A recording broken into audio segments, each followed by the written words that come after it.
आप इस चार्ट को देखिए जिसमें प्राइस हायर हाइज और हायर लोज की फॉर्मेशन करते हुए बुलिश मूव कर रहा है और प्राइस यहां पे ब्रेक ऑफ स्ट्रक्चर कर दिया है। ब्रेक ऑफ स्ट्रक्चर के बाद देखिए जब प्राइस यहां से एक पुल बैक देता है तो यहां पे चेंज ऑफ कैरेक्टर हो गया है। इसका मतलब है कि अब ट्रेंड बेरिश हो गया है। अब यहां पे बहुत सारे रिटेलर्स एक फेयर वैल्यू गैप को मार्क करके वेट करने लगते हैं कि जब प्राइस इस फेयर वैल्यू गैप पर आएगा और रिवर्सल का सिग्नल देगा तो वो यहां से शॉर्ट ट्रेड में एंटर करेंगे। अब देखिए प्राइस चेंज ऑफ कैरेक्टर के बाद एक रिट्रेस देता है और इस फेयर वैल्यू गैप पर एक रिजेक्शन कैंडल बना देता है। अब यहां पे बेरिश पिन बार कैंडल को देखकर लाखों रिटेलर्स शॉर्ट ट्रेड एंट्री कर लेते हैं। जब यहां पे बहुत सारे रिटेलर्स शॉर्ट ट्रेड में एंटर कर लेते हैं तो अब देखिए प्राइस यहां से नीचे ना जाकर बुलिश ही मूव करने लगता है और जितने भी रिटेलर्स यहां पे चेंज ऑफ कैरेक्टर के बाद रिट्रेसमेंट पर शॉर्ट ट्रेड में एंटर किए हुए होते हैं वो सभी ट्रैप हो जाते हैं। अब यहां पे वो लोग सोच में पड़ जाते हैं कि उनकी ये चो स्ट्रैटेजी फेल क्यों हुई। अगर आपको भी नहीं पता है कि यहां पे चोचिश सेटअप को ट्रेड करने वाले लोग ट्रैप क्यों हुए तो आप इस वीडियो को अंत तक ध्यान से समझते हुए देखिए। आपको सब कुछ समझ आ जाएगा कि यहां पे ये चेंज ऑफ कैरेक्टर फेल क्यों हुआ और आपको चेंज ऑफ कैरेक्टर को कब ट्रेड नहीं करना चाहिए। तो चलिए वीडियो को स्टार्ट करते हैं। आप वीडियो को एक लाइक कर लीजिए और अगर आप इस चैनल पर न्यू हैं तो चैनल को भी सब्सक्राइब जरूर कर लीजिए। सबसे पहले हम मार्केट स्ट्रक्चर से समझना शुरू करते हैं ताकि जो अभी ट्रेडिंग में नए हैं उन्हें भी सब कुछ अच्छे से समझ आए। जैसा कि आपको पता है कि जब मार्केट अप ट्रेंड में होता है तो प्राइस हायर हाई और हायर लोज की फॉर्मेशन करते हुए बुलिश मूव करता है। बुलिश मार्केट में जब प्राइस इस तरह से ट्रेंड के अगेंस्ट में एक रिट्रेसमेंट देता है तो उसे हम करेक्टिव मूव कहते हैं। ये करेक्टिव मूव इस हाई के ऊपर लिक्विडिटी जनरेट करने के लिए कराया जाता है ताकि इस हाई के ऊपर लिक्विडिटी क्रिएट हो सके, क्योंकि जब प्राइस यहां से एक रिट्रेसमेंट देने लगता है तो बहुत सारे सेलर्स सेलिंग करते हैं जो अपना स्टॉप लॉस इस हाई के ऊपर रखते हैं। जब प्राइस रिट्रेसमेंट देते हुए किसी इंपॉर्टेंट लेवल तक आता है तो अब यहां पे रिट्रेसमेंट खत्म हो जाता है और अब प्राइस यहां से दोबारा से बुलिश मूव करना स्टार्ट करने लगता है, जिसे हम इंपल्सिव मूव कहते हैं। ये इंपल्सिव मूव इसलिए कराया जाता है ताकि प्राइस इस हाई के ऊपर की लिक्विडिटी को हंट कर सके, यानी प्राइस इस हाई के ऊपर जाकर यहां रखे गए स्टॉप लॉसेस को हंट करता है। इसी तरह से प्राइस इंपल्सिव और करेक्टिव मूव करते हुए अप ट्रेंड में मूव करता है। इसी तरह से जब मार्केट डाउन ट्रेंड में होता है तो प्राइस लोअर लो और लोअर हाइज की फॉर्मेशन करते हुए बेरिश मूव करता है। बेरिश मार्केट में जब प्राइस इस तरह से ट्रेंड के अगेंस्ट में एक रिट्रेसमेंट देता है तो उसे हम करेक्टिव मूव कहते हैं।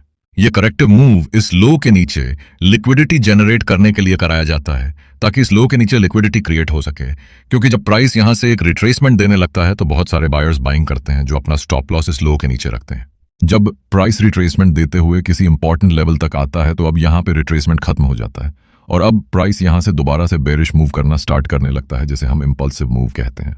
इंपल्सिव मूव इसलिए कराया जाता है ताकि प्राइस इस लो के नीचे की लिक्विडिटी को हंट कर सके, यानी प्राइस इस लो के नीचे जाकर यहां रखे गए स्टॉप लॉसेस को हंट करता है।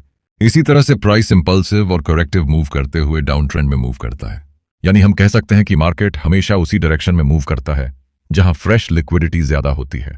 अगर मार्केट को किसी पर्टिकुलर डायरेक्शन में मूव करना है लेकिन उस डायरेक्शन में लिक्विडिटी अवेलेबल नहीं है तो पहले प्राइस ऑपोजिट डायरेक्शन में जाकर लिक्विडिटी जनरेट करता है, उसके बाद मार्केट अपने असली डायरेक्शन में जाता है। इसलिए हमें चार्ट पर इंपल्सिव और करेक्टिव मूव्स देखने को मिलते हैं। मार्केट कभी भी बिना लिक्विडिटी के मूव नहीं करता, क्योंकि लिक्विडिटी ही मार्केट का असली फ्यूल होती है। जिस तरह कोई गाड़ी फ्यूल के बिना नहीं चल सकती, उसी तरह मार्केट लिक्विडिटी के बिना किसी भी डायरेक्शन में सस्टेन नहीं कर सकता। इसलिए जब भी आप मार्केट का मूवमेंट समझने की कोशिश करें तो सिर्फ डायरेक्शन नहीं बल्कि लिक्विडिटी को भी समझने की कोशिश करें कि किस साइड अधिक फ्रेश लिक्विडिटी अवेलेबल है, या फिर जिस साइड मार्केट जाने का ट्राई कर रहा है क्या उस साइड लिक्विडिटी अवेलेबल है या नहीं। एक और इंपॉर्टेंट बात आपको रिवाइज कराना चाहूंगा कि जब मार्केट लोअर लोज और लोअर हाइज की फॉर्मेशन करते हुए डाउन ट्रेंड में मूव कर रहा होता है तो इन लोअर हाइज के ऊपर बहुत सारे सेलर्स की लिक्विडिटी अवेलेबल होती है। इस दौरान जब प्राइस अपने हाल ही में बने लोअर हाई पॉइंट को ब्रेक कर देता है तो इसे हम चेंज ऑफ कैरेक्टर कहते हैं, जिसका मतलब होता है कि अब सेलर्स वीक हो चुके हैं और अब प्राइस बुलिश मूव कर सकता है। इस कॉन्फर्मेशन में हम इस इंपल्सिव मूव के अंदर कोई ऑर्डर ब्लॉक या फेयर वैल्यू गैप मार्क करते हैं।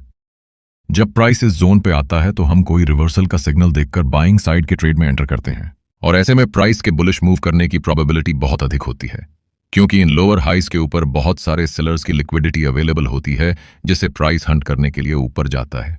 इस तरह के चियोच सेटअप्स को हाई प्रोबेबिलिटी का माना जाता है, क्योंकि प्राइस अब जिस डायरेक्शन में जाने वाला होता है उस डायरेक्शन में काफी लिक्विडिटी भी अवेलेबल होती है। लेकिन अगर प्राइस इस तरह से शार्पली डाउन ट्रेंड में मूव करता है जिसमें हमें लोअर हाई की फॉर्मेशन नहीं दिखती है और इस दौरान अगर प्राइस चेंज ऑफ कैरेक्टर करता है और उसके बाद अगर आप किसी फेयर वैल्यू गैप या किसी ऑर्डर ब्लॉक पर कोई रिवर्सल का सिग्नल देखकर एंट्री करते हैं तो इस सिचुएशन में बहुत अधिक चांस होता है कि ये change of character setup fail हो जाएगा। ऐसा मैं इसलिए कह रहा हूं क्योंकि जैसा कि मैंने अभी आपको बताया कि मार्केट हमेशा उसी डायरेक्शन में जाता है जिस डायरेक्शन में लिक्विडिटी अधिक होती है। तो इस सिचुएशन में हमें इस मूव के दौरान कहीं भी लिक्विडिटी लेवल्स बने ही नहीं हैं। इसका मतलब है कि मार्केट में सेलर्स बहुत स्ट्रांग हैं और अपसाइड लिक्विडिटी भी अवेलेबल नहीं है। तो ऐसे में चोच सेटअप्स के फेल होने की प्रोबेबिलिटी बहुत अधिक रहती है, जिसे हमें अवॉइड करना चाहिए। अब चलिए इसे आप ट्रेंड में भी समझ लेते हैं। उसके बाद मैं आपको इन्हीं लॉजिक्स को एक रियल चार्ट पे अप्लाई करके समझाऊंगा, जिससे आपको सब कुछ प्रैक्टिकली समझ आ जाएगा। जब मार्केट हायर हाइज और हायर लोज की फॉर्मेशन करते हुए अप ट्रेंड में मूव कर रहा होता है, तो इन हायर लोज के नीचे बहुत सारी बायर्स की लिक्विडिटी अवेलेबल होती है। इस दौरान जब प्राइस अपने हाल ही में बने हायर लो पॉइंट को ब्रेक कर देता है, तो इसे हम चेंज ऑफ कैरेक्टर चोच कहते हैं। इसका मतलब होता है कि बायर्स वीक हो चुके हैं और अब प्राइस बेरिश मूव कर सकता है। इस कंफर्मेशन के बाद हम इस इंपल्सिव बेरिश मूव के अंदर कोई ऑर्डर ब्लॉक या फेयर वैल्यू गैप मार्क करते हैं। जब प्राइस वापस इस जोन पर आता है तो हम कोई रिवर्सल का सिग्नल देखकर सेलिंग साइड के ट्रेड में एंट्री करते हैं। और ऐसे सेटअप्स में प्राइस के बेरिश मूव करने की प्रोबेबिलिटी काफी अधिक होती है, क्योंकि इन हायर लोज के नीचे बहुत सारी बायर्स की लिक्विडिटी होती है, जिसे प्राइस हंट करने के लिए नीचे जाता है। इस तरह के चोच सेटअप्स को हाई प्रोबेबिलिटी सेटअप्स माना जाता है, क्योंकि प्राइस अब जिस डायरेक्शन में जा रहा होता है उस डायरेक्शन में लिक्विडिटी भी अवेलेबल होती है, जो मूव को सपोर्ट करती है। लेकिन अगर प्राइस इस तरह से शार्पली अप ट्रेंड में मूव करता है जिसमें हमें क्लियर हायर लोज फॉर्मेशन नहीं दिखते, और इस दौरान अगर प्राइस चेंज ऑफ कैरेक्टर करता है और उसके बाद अगर आप किसी फेयर वैल्यू गैप या ऑर्डर ब्लॉक पर रिवर्सल सिग्नल देखकर एंट्री करते हैं, तो इस सिचुएशन में बहुत अधिक चांस होता है कि यह चोच सेटअप फेल हो जाए। ऐसा इसलिए होता है क्योंकि जैसे कि मैंने अभी बताया, मार्केट हमेशा लिक्विडिटी को हंट करते हुए मूव करता है, लेकिन इस केस में हमें इस शार्प अप ट्रेंड के दौरान कहीं भी क्लियर लिक्विडिटी लेवल्स नहीं दिख रहे, और जो लिक्विडिटी लेवल्स बने भी हैं वो काफी दूर हैं। इसका मतलब है कि बायर्स बहुत स्ट्रांग हैं और डाउनसाइड लिक्विडिटी अभी मार्केट में अवेलेबल नहीं है।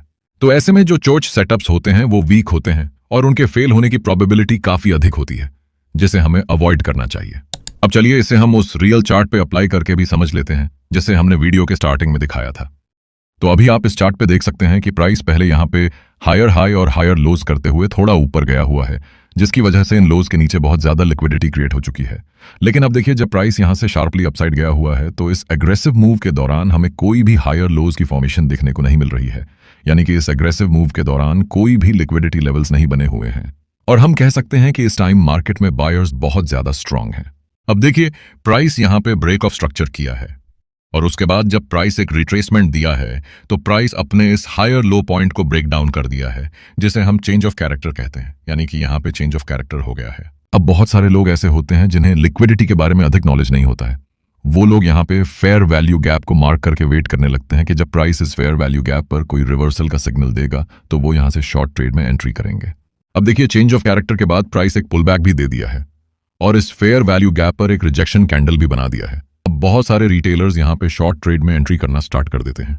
जब यहाँ पे बहुत सारे रिटेलर्स शॉर्ट ट्रेड में एंटर कर लेते हैं तो प्राइस थोड़ा सा नीचे आता है और उसके बाद प्राइस दोबारा से ऊपर चला जाता है, और सभी रिटेलर्स जिन्होंने चेंज ऑफ कैरेक्टर सेटअप पर सेल किए हुए होते हैं वो सभी ट्रैप हो जाते हैं। यहाँ पे रिटेल ट्रेडर्स के ट्रैप होने का सबसे बड़ा कारण यह है कि डाउनसाइड लिक्विडिटी अवेलेबल नहीं थी, और जो लिक्विडिटी अवेलेबल थी भी वो काफी दूर थी, इसलिए प्राइस इतनी दूर की लिक्विडिटी को हंट करने नहीं जा सकता है। तो आपको भी हमेशा ध्यान देना है कि जब इस तरह से एग्रेसिव मूव के बाद अगर आपको चेंज ऑफ कैरेक्टर बनता हुआ दिखता है और नीचे लिक्विडिटी अवेलेबल नहीं होती है, तो ऐसे सेटअप को अवॉइड करना सही होता है, क्योंकि अगर आप ऐसे सेटअप्स को ट्रेड करेंगे तो या तो आप ट्रैप हो जाएंगे, या फिर अगर प्राइस आपकी डायरेक्शन में जाएगा भी तो वो काफी वीक मूवमेंट के साथ जाएगा, कंसोलिडेट करते हुए। इसलिए ऐसे सेटअप्स को हमें इग्नोर करना चाहिए, क्योंकि मार्केट को किसी भी डायरेक्शन में मूव करने के लिए लिक्विडिटी चाहिए होती है। बिना लिक्विडिटी के मार्केट उस डायरेक्शन में नहीं जाता है। तो मुझे उम्मीद है कि आपको सब कुछ बहुत अच्छे तरीके से समझ आ गया होगा। अगर आपको कोई भी डाउट है तो आप कमेंट करके पूछ सकते हैं। अगर आपने अभी तक वीडियो को लाइक और चैनल को सब्सक्राइब नहीं किया है तो वीडियो को एक लाइक करके चैनल को भी सब्सक्राइब जरूर कर लीजिए। आपको नेक्स्ट एपिसोड किस टॉपिक पर चाहिए कमेंट करके जरूर बताइए।